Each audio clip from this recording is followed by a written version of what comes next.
So, si Sir Raffy, tawagan natin. Sir Raffy. Ayan, may nag-heart. Sino ka? Magparamdam ka. Sino kang nag-heart? Alright. Hello. Hello po. Si Marvin po ito ng Hello. Nextland Realty. Pwede po makausap si Sir Raffy? Oo. Hello, Sir Eto, Raffy. Hi, Sir Raffy. Bali, nag-inquire po kayo tungkol sa Lysandra Townhomes, Lysandra Executive. Naalala niyo po sa Facebook? hindi ko na matandaan eh.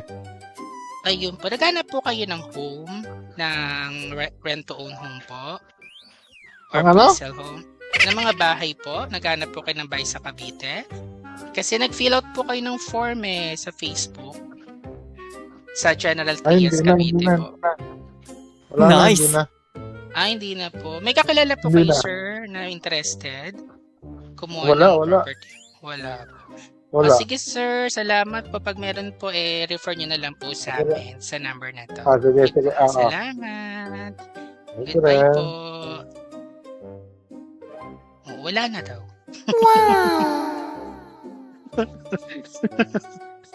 Not interested na Walang pilitin pa natin. So, inanote na lang natin dito sa CRM natin na gamit-gamit na ayaw na ni sir. Para bang nag-fill out siya ng form at wag na lang. Oo.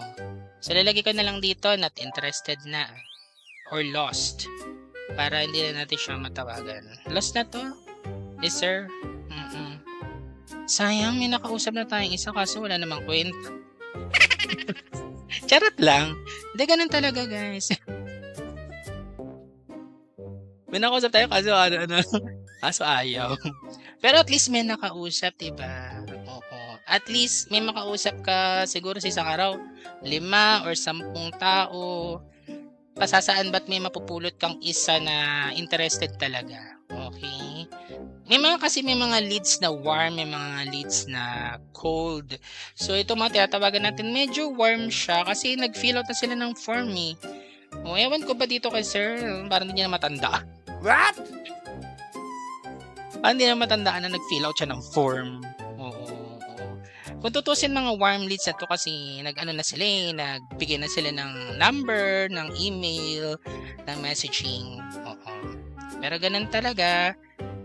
At least, di ba, sa ilang oras na naka-live? 30 minutes na tayo naka-live, at least meron tayong nakausap na isa.